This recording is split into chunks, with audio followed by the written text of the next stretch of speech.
No se estrese, porque cuando uno se estresa, le viene dismnesia, o sea que se le olvidan los nombres. No confundir con dismencia, que es cuando uno es menso y además hace mensadas. En realidad hay una palabra para la dichosa palabra que se llama letología, de letos, olvido, y logos, palabra. Cuando decimos, la tengo en la punta de la lengua, pero no sale. Usted calmado, ahorita resolvemos ese asunto.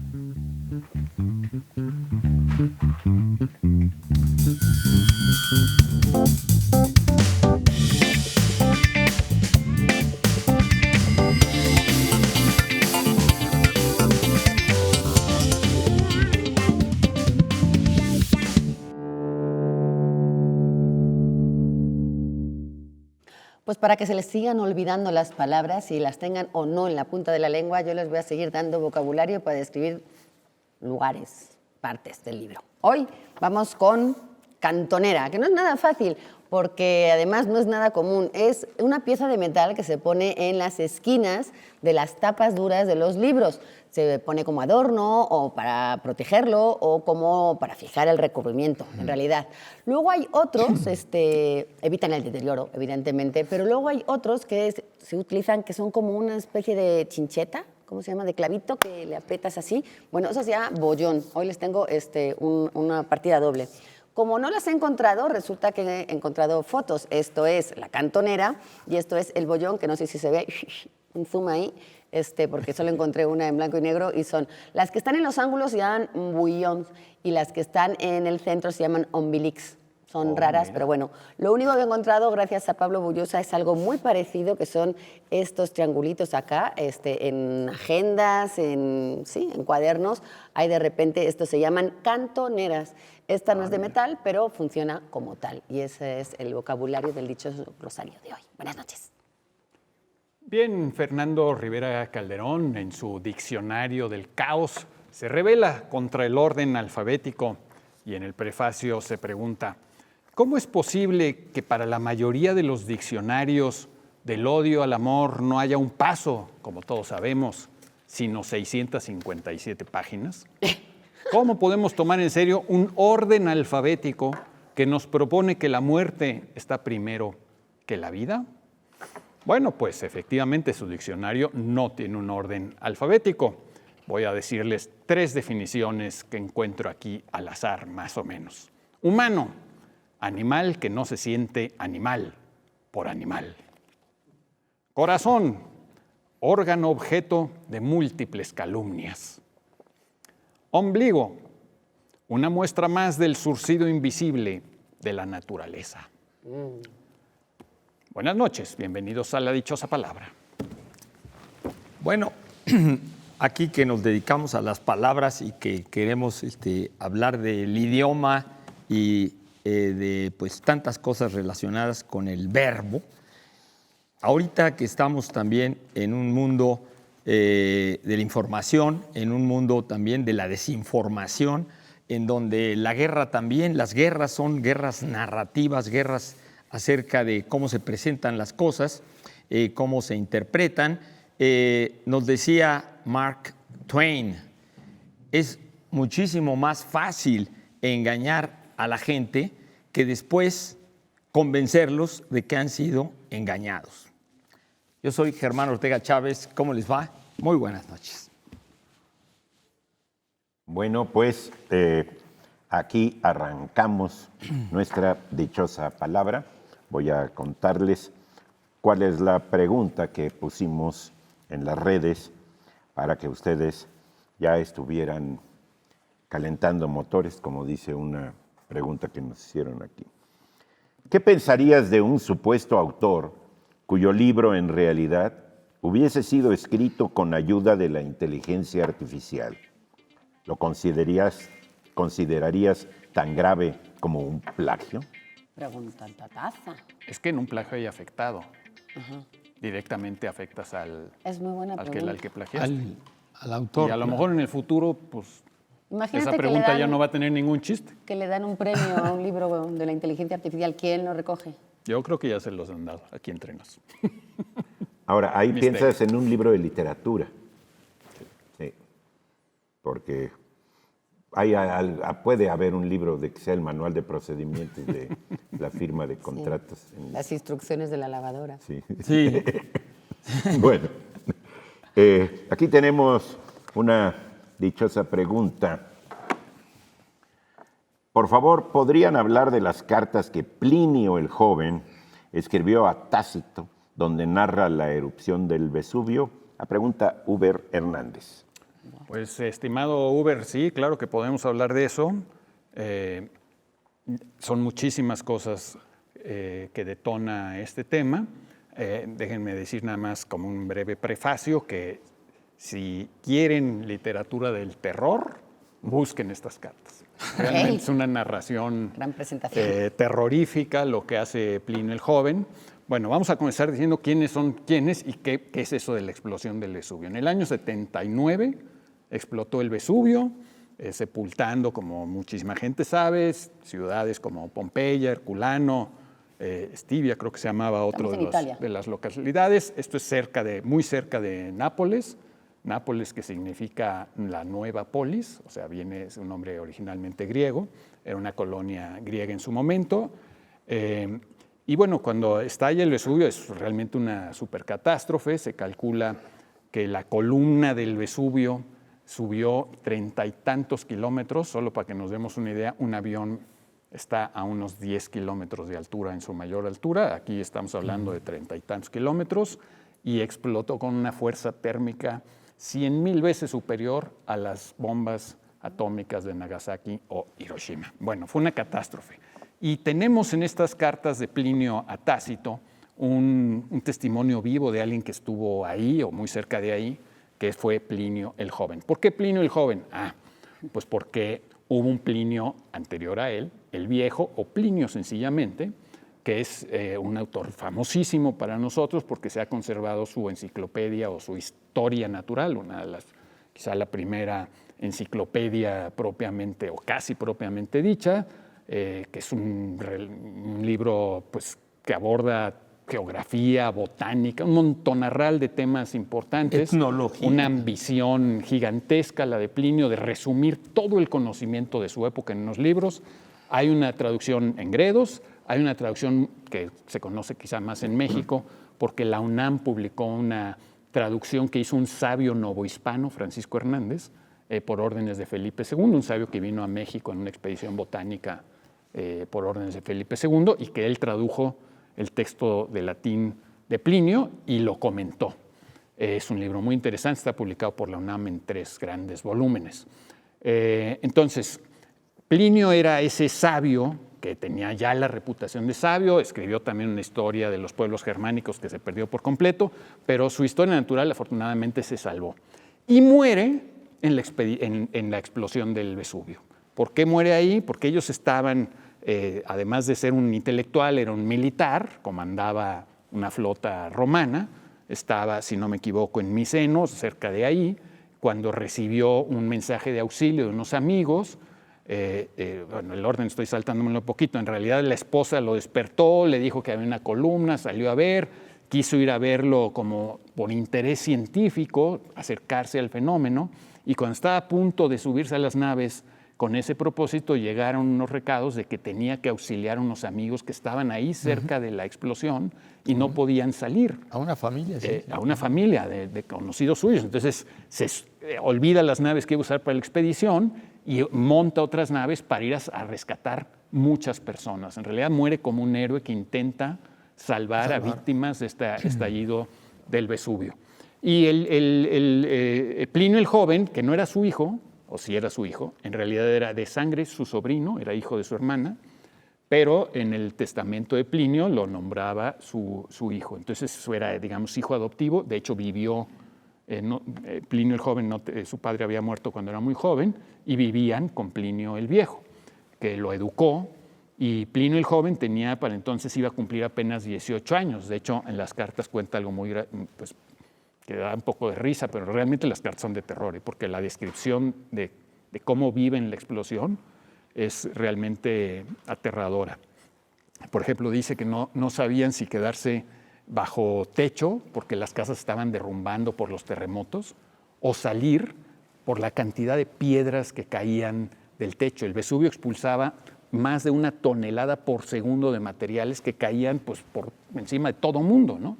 Que tenía que quitarse la ceniza para no quedar sepultados en ceniza, tenías que estar así. Y describe con gran dolor que su mamá, que era una gordita, no podía huir al ritmo que él podría haberlo hecho como un muchacho, y la mamá le decía, huye, hijo, huye, ¿no? Y él se quedó ahí con su mamá, bueno, finalmente salvó la vida, pero el héroe de esta historia, que sería Plinio el naturalista, el que intenta la operación de salvamento, pues muere en la playa sepultado por las O sea, es el cenizas hijo y por los... o el sobrino el que Hijo y narra en estas Exacto. cartas. Y se lo narra a Tácito. Tácito es uno de los, pues no solamente es un gran historiador, yo creo que es uno de los grandes fuentes del liberalismo también, porque él tenía la ambición de escribir una gran historia de los emperadores romanos. Prácticamente todo se perdió, nos quedan los anales incompletos, así se llaman los anales de Tácito, y están muy incompletos y narran, creo que el reinado de 3 emperadores más o menos, y un libro que se llama Historias, que narra exclusivamente el año 69, el año de los 4 emperadores. Pero tú agarras un libro de Tácito, así al azar, empiezas a leer y te encuentras unos apotegmas, unas cosas de una lucidez increíble. Por ejemplo, mientras más leyes, más corrupción, ¿no? El ansia de poder es la más excitante de todas las pasiones. Ya en el año 69. Ya en el año 69 tiene una claridad acerca de la naturaleza humana impactante Tácito, que era amigo de Plinio, y Tácito le pide a Plinio, el joven, que le cuente cómo estuvo la muerte Se de pueden su papá. encontrar, ¿no? Sí. Todavía. Está en Gredos, y además de estar en internet, estas cartas son muy, muy Parece famosas. ser que se acaba Bueno, de descubrir voy a- la casa de Plinio, el lugar exactamente donde estaban. Ah, mira. Sí, arqueológicamente Qué se acaba de padre. descubrir. Sí. Voy a leer la dichosa definición. Ustedes busquen la dichosa palabra, si la etología se los permite. Vasallo, peón de campo, gente sencilla pero no esclavizada. Aztequismo, cuya raíz se relaciona con el merecimiento y cierto baile de penitencia. Tenemos De lector un clásico. Persuasión, de Jane Austen, esta novelista británica de la época georgiana, es decir, del siglo XVIII. Es la historia de Anne Elliot, pues que rechaza a un hombre por su poco dinero, podemos decirlo, por su poca situación social, y pues lo rechaza. Se vuelven a encontrar años después, al señor le ha ido bastante bien y ella pues tiene una vida superficial con una familia que bastante que desear. Y el señor, bueno, pues lo que pasa, ¿no? Es una crítica social, como nos tiene acostumbrados Jane Austen, sobre la pérdida, sobre la esperanza, sobre los matices del amor y con esos toques de ironía que poca gente logra. Jane Austen, un clásico. Pues sí, Jane Austen es la gran cosa. También tenemos ejemplares de Ejercicios de respiración, seguido de El Estado empresario mexicano. No se vayan con la finta. Los títulos son engañosos. Este es un libro de uno de los poetas más interesantes contemporáneos de nuestro país. Yo lo admiro mucho, también es un gran traductor, y este libro creo que se inscribe en esa tradición de escribir acerca de la muerte del padre, ¿no? Pues viene pues desde los clásicos, y también en México ha hecho bastante historia. Está publicado por Editorial Era, y aunque sea de Era, es un libro muy bueno. Y tenemos para ustedes con una magnífica portada este libro que al ver la portada, que está basado en caricaturas y en grabados de la época, justamente de la época de Juárez, Cultura política en tiempos de Juárez, Ciudad de México, siglo XIX, la fiesta de la República, de este gran historiador, doctor en historia de nuestra Facultad de Filosofía y Letras, Miguel Orduña Carson. Es de grano de sal para sumergirnos en esos tiempos y sentir cómo era México en ese momento. Bueno, no sé aquí, pero ya nos vamos. Muy bien. Pero vamos a volver, sí, tampoco Sí. se pongan así. No se estresen, pues y aquí. Bueno, ahorita venimos.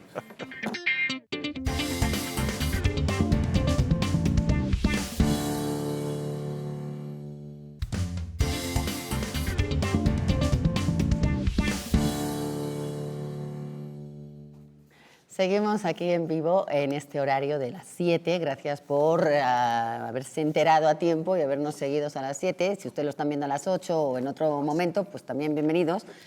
Recuerden, Canal 22 cubriendo toda la actividad cervantina desde Guanajuato. Y yo, antes de seguir en estas preguntas, quiero mandarle un fuerte beso a toda la familia Linares Silva, especialmente a los que quisieron, conocieron y ahora extrañan a Livia Silvia Caballero. Un beso enorme a ti, Arturo, y a toda tu familia, cariñosa, bella, entrañable. Acá seguimos con algunas preguntas, más bien las respuestas de la pregunta en redes que decíamos, ¿qué pensaría usted de un supuesto autor cuyo libro en realidad hubiese sido escrito con ayuda de la inteligencia artificial? ¿Lo considerarías tan grave como un plagio? Bueno, Gaby Hernández, para empezar, te felicita. Bollosa dice, excelente pregunta. Creo que abre la puerta a la discusión de, por ejemplo, tesis de titulación trabajadas por medio de IA. Saludos. Ahí la deja abierta. Jorge A. González dice, ¿cómo respondería Dumas a esa pregunta? No lo podemos saber. Dumas tiene fama de que contrataba negros que le ayudaban a escribir, pero él les decía qué escribir. Bien. Y eran gente. O sea, ahí eran gente y además Dumas era un genio. No sé cómo escribía o lo que fuera, pero él era un genio. El ghostwriter es una figura que se usa hasta nuestros días mucho. Horacio Danel dice, es como decir que aquella mañana te fuiste de pesca y ofreces a los comensales una deliciosa lata de atún. Muy buena la polémica, la tenemos, así que ahí queda, servida. Para todos ustedes todavía pueden seguir respondiendo. Acá, por ejemplo, Enrique Guillén Ruiz dice, para calentar motores, háblennos del árbol de la mitología nórdica. Yggdrasil, así le dice. Yggdrasil. Yggdrasil. Esa te toca a ti, Germán, dinos cómo se pronuncia Yggdrasil. Tal cual, bueno, yo no sé cómo se pronunciará en antiguo germánico, pero pues Pero tú no eres Germán, tú eres Germán. Yo me llamo Germán, sí, o sea, pero está antiguo. Sí. Como tú. Bueno, pero en antiguo germánico. Bueno, por supuesto, este árbol importantísimo en la cosmovisión de los germanos. Recuerden ustedes que los germanos son como dos oleadas de estos pueblos que surgieron, se transformaron de los grandes indoeuropeos, básicamente en Dinamarca, Noruega y Suecia, ¿no? Y primero bajaron y fueron los pueblos que, estuvieron a la orilla del Imperio Romano y que terminaron invadiendo el Imperio Romano occidental, pero que quedaron algunos allá arriba, que son los vikingos, que luego descenderían también ya en una época muy posterior, ¿no? Pero tenían básicamente todos la misma visión, simplemente pues, estamos hablando de épocas y siglos diferentes de evolución mitológica, pero todos veían que el orden del cosmos, igual que muchísimos pueblos del mundo, estaba alrededor de un gran eje, ¿no? Un gran eje de la Tierra, ¿no? O sea, este árbol cósmico es un árbol pues, que tenía sus raíces llegaban hasta las profundidades más grandes del mundo de los muertos, de una fuente de vida que se llamaba la fuente de Mimir, donde estaban las diosas del destino, las tres Nornas, ¿no? Urdur, Verdant y Skuld, ¿no? las tres tejedoras del destino que estaban hasta abajo, pero la copa de Yggdrasil pues llegaba más arriba del cielo, ¿no? De sus ramas cuelgan las estrellas, ¿no? Cuelgan las estrellas.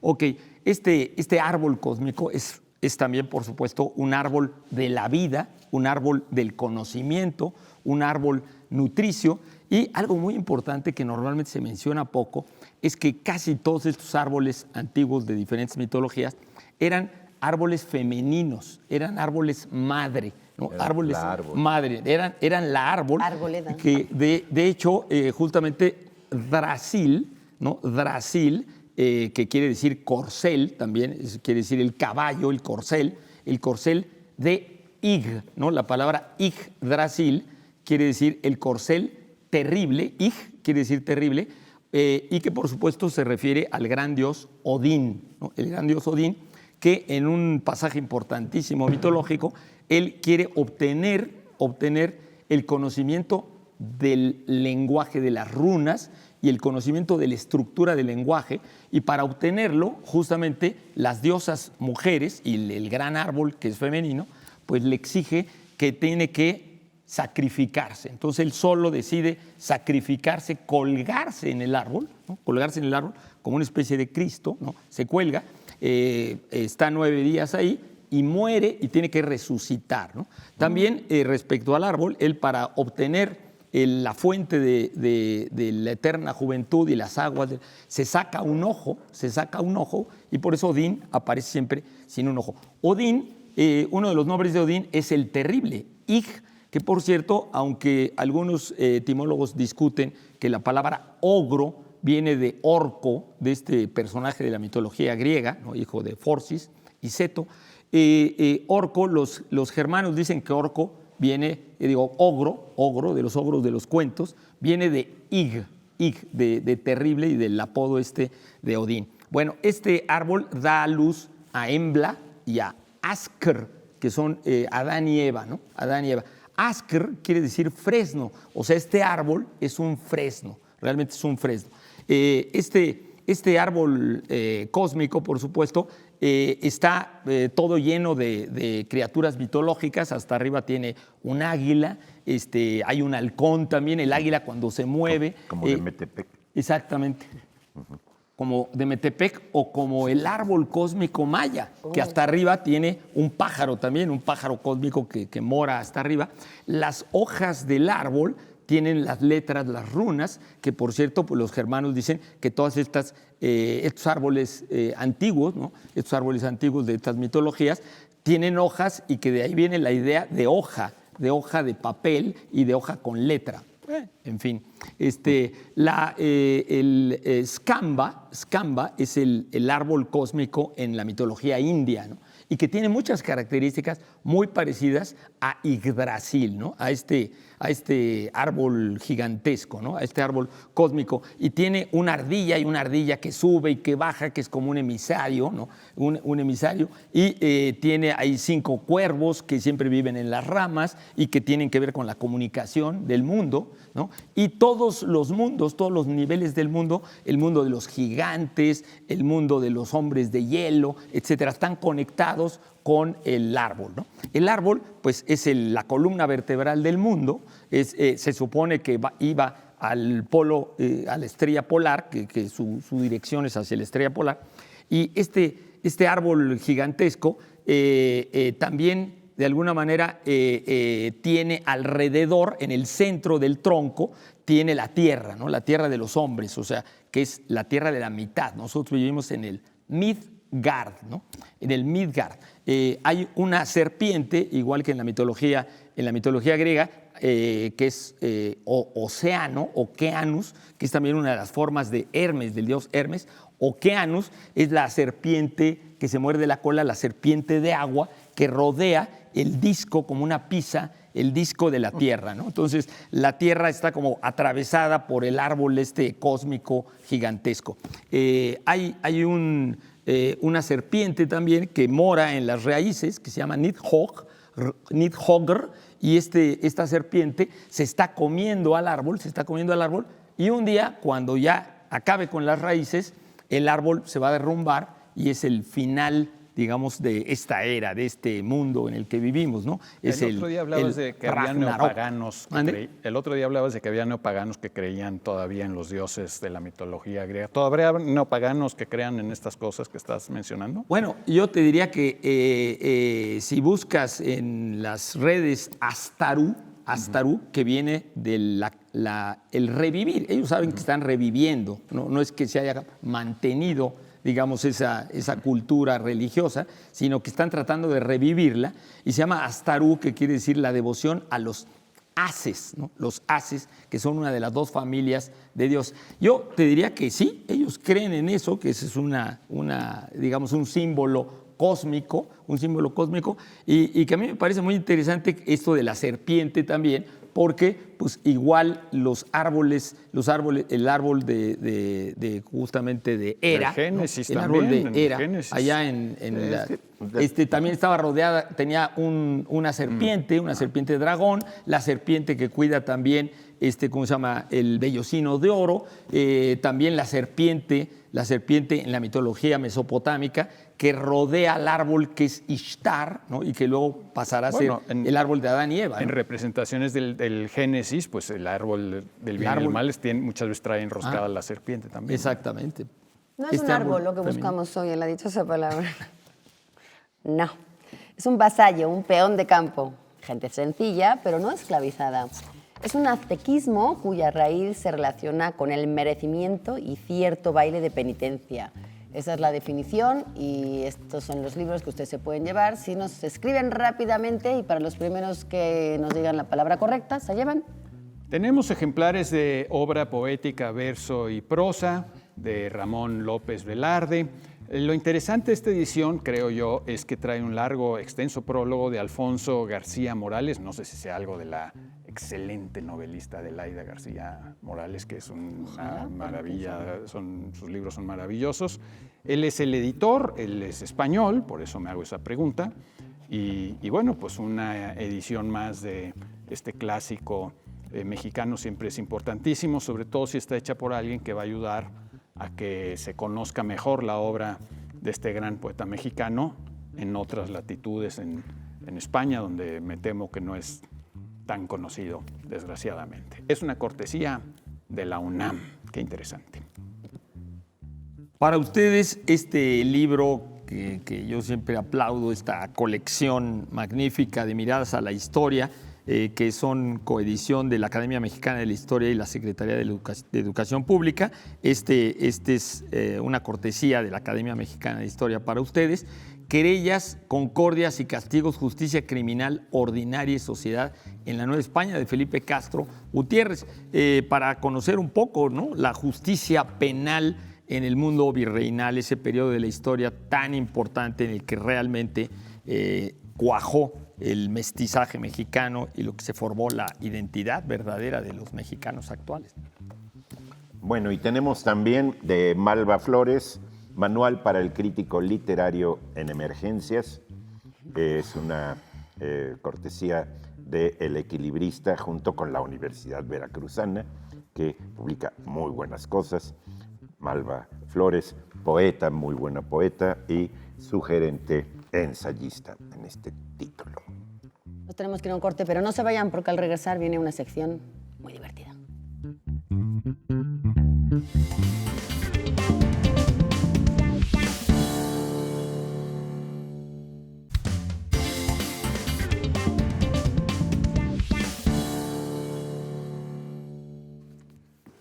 Bueno, vamos a continuar presentándoles una cápsula, como ya lo anunció Laura García. Quizá recordarán algunos de ustedes que la semana pasada anunciamos que el miércoles 8 de octubre íbamos a perder un par de libros en el mercado de Coyoacán. Esto fue lo que sucedió.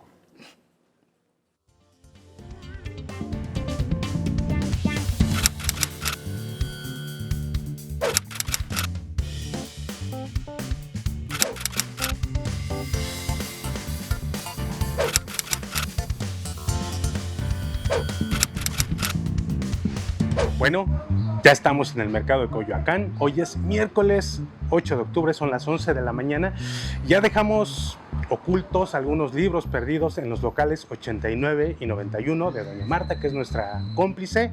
Ya está también el equipo de producción ahí con una cámara medio de incógnito para ver quién llega y vamos a ver qué pasa.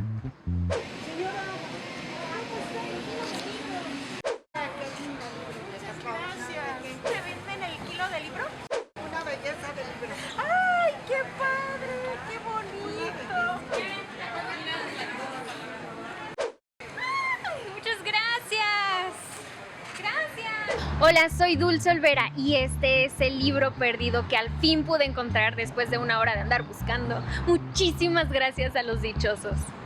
Hola, yo soy Nora Sánchez, encontré mi libro perdido que era lo que andaba buscando. Hola, ¿qué tal? Yo soy Silvia Medina, también encontré mi libro perdido y les quiero leer algo de lo que viene aquí. Una de las cosas para las que sirve la literatura es para ver, y ver sirve evitar extinciones. ¡Saludos a la dichosa palabra!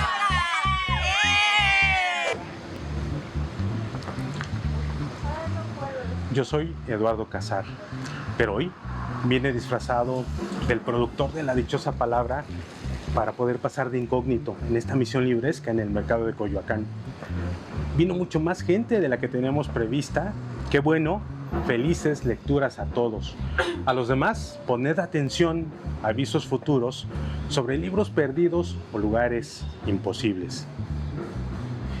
Mi casa, señores, es un bajel encandilado con la peste a bordo.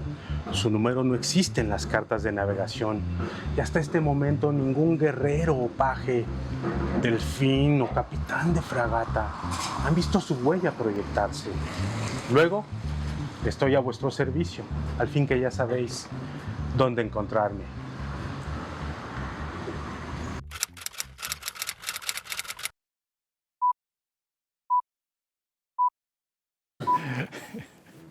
Se destruyó Ya. antes de tiempo, ¿eh? Se destruyó antes de tiempo. Todavía le quedaban un par de segundos de vida, quizá. Anunciamos 2 y creo que llegaron muchos más. No, y llegaron gracias a como que 20 y afortunadamente Javier llevaba muchos más suficientes libros. ejemplares Muy previsor. y como 20 personas se llevaron un libro. Estén pendientes, se nos volverán a perder libros en alguna otra parte y pues ojalá que la próxima vez no sean 20, sino 50, 60 o los que alcancen. Gracias a la señora que atendió, ¿no? Para que la gente encuentre Y de al perdida mercado. sus libros. No, eso es verdad. Hay que agradecer a la alcaldía de Coyoacán que facilitó que todo esto se hiciera sin problemas y asimismo al mercado de Coyoacán y a sus autoridades y a sus marchantes. Buenísimo. Vámonos con preguntas de nuestro culto público. Aquí tenemos esta que nos pregunta Ireri Serrano. Por favor, qué correcta. Por favor, hablen de la sintaxis, su significado y aplicación. Bueno, Por favor. la sintaxis. Ahora aplícala bien. compadre, órale. Aplícala No, bueno, bien. la sintaxis. Definan sintaxis, por lo menos. Sintaxis es cuando no hay taxis. Ni en la ciudad. En términos de una etimología tramposa. Sí. Ok. No, sintaxis se refiere a el encadenamiento de distintas palabras y el orden que estas palabras tienen de acuerdo a sus características y sus funciones. Es decir, alguien que quiere aprender a redactar, lo que tiene que fijarse es siempre en la coherencia de los distintos elementos de su oración. Digamos, un enunciado tradicional es sujeto, verbo y complemento. Siempre buscar el sujeto, el verbo y el complemento. Pero puede ser que que el sujeto esté al final, no necesariamente tiene que estar al principio. El problema que hay con la cuestión de la sintaxis es algo que tenemos que aprender muy claramente a la hora de que queremos aprender redacción. Pero luego viene la literatura y desbarajusta todo eso. Sí, es decir, en las intenciones literarias, las figuras literarias, lo que hacen son invertir, violar, hacer una cierta violencia organizada sobre el lenguaje para crear efectos que no son los habituales. En cualquier otra forma de comunicación escrita, nosotros lo que trata de hacer es llevar un mensaje de un lado a otro. Hay ahí ciertos mecanismos, por ejemplo, la isotopía es, si yo digo una pequeña vasija, ahí estoy redundando el género una pequeña vasija, el género femenino, el número una pequeña vasija. ¿Sí? Ciertas características, siempre va a haber redundancias. Si hay una figura, curiosamente, en los manuales de retórica, que es la sínquisis. Sínquisis. La sínquisis quiere decir cuando ese orden está alterado. Julio Cortázar tiene un ejemplo de sínquisis hecho a propósito. Y lo curioso es que nuestro sistema perceptivo lo reacomoda para que tenga inteligibilidad. Cuenta la historia de unas gallinas que se apoderan del planeta y cosas aquí, y entonces lo leo para que vean la gracia que tiene cuando eso ha sido violentado y cómo ustedes al oírlo lo están recomponiendo. Se llama Por escrito gallina una. Con lo que pasa es nosotras exaltante. Rápidamente del posesionada mundo estamos hurra. Era un inofensivo, aparentemente cohete lanzado cañaveral americano cabo por los desde.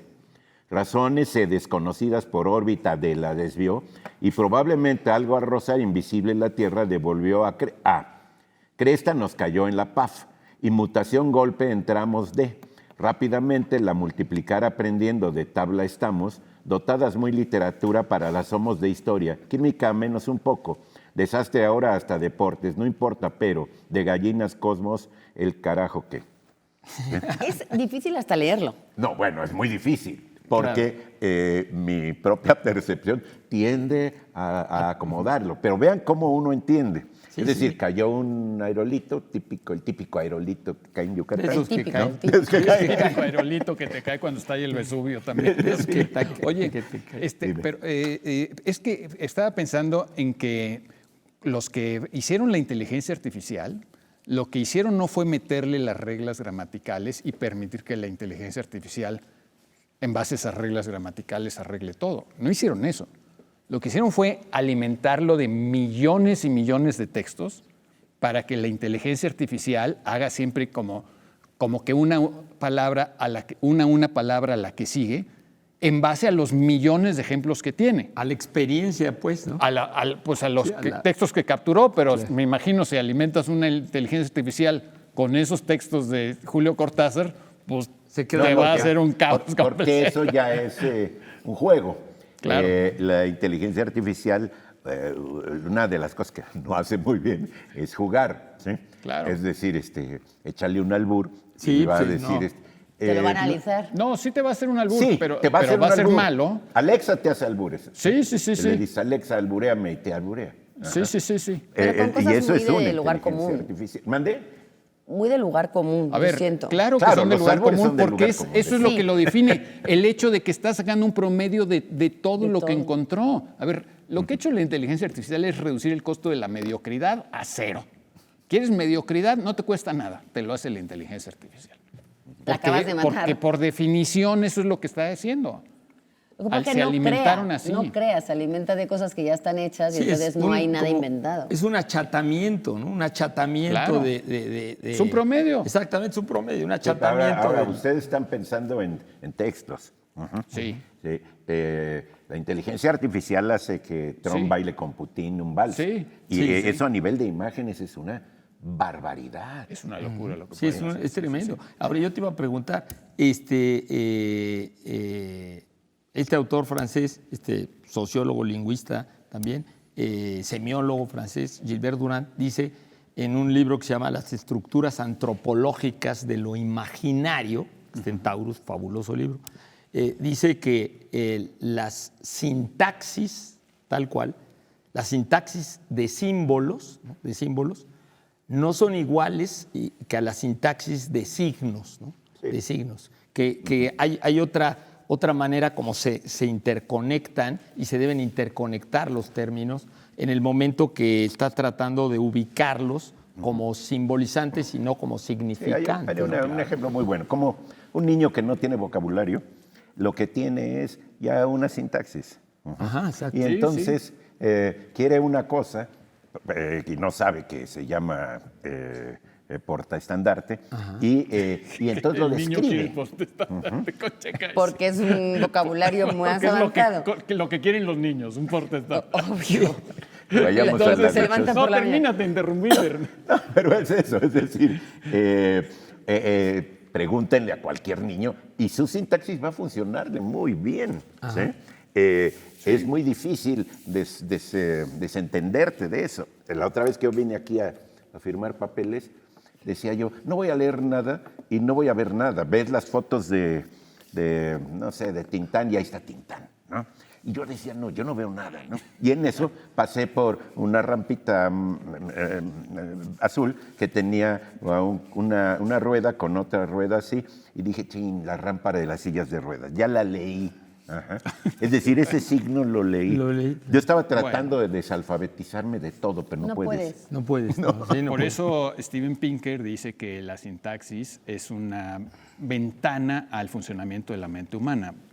Da para otro tema también. Bueno, vámonos con la dichosa palabra de esta noche. Ya saben, proponemos una definición. Algunas de las personas, solo algunas de las que sepan a qué palabra corresponde, podrán llevarse un ejemplar de los títulos que mostraremos a continuación. Dice lo siguiente la definición: vasallo, peón de campo, gente sencilla, pero no esclavizada, porque también había esclavos, ¿eh?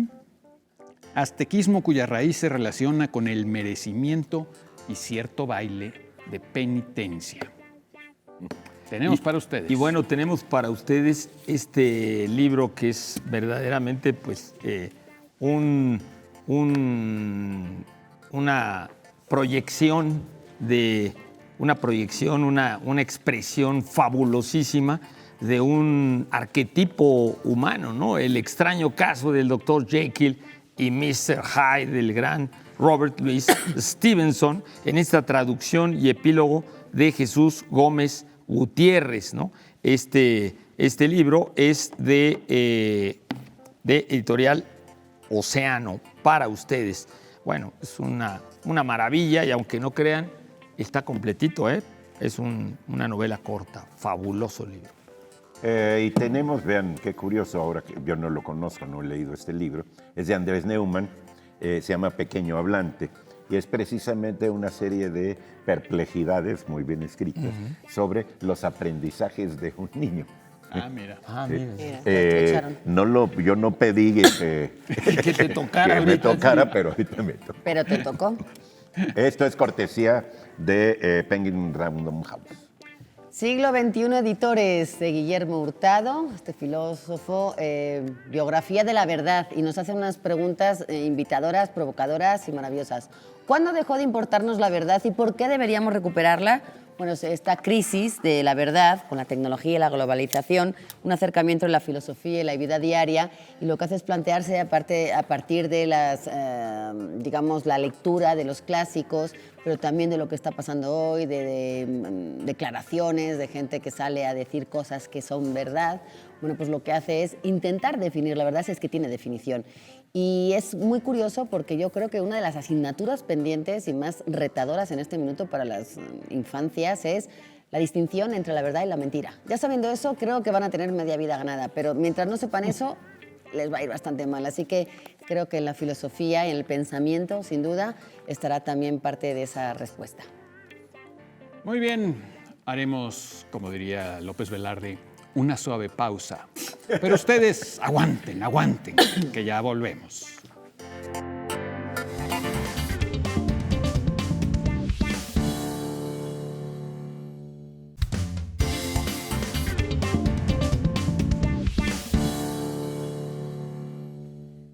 Bien, nos pregunta Claudia de la Garza Eduardo sobre la palabra mutualismo y su relación con los seguros. Es buena, es buena. Tengo que confesar que hace poco conocí un museo de la cultura del seguro que hay en San Ángel. Es buenísimo. ¿En dónde? En San Ángel, en la Plaza San Jacinto. Caray. Ahí chiquitito. Es maravilloso porque no se trata de hacer publicidad de ninguna compañía de seguros, sino de la importancia de la mutualidad y de cómo es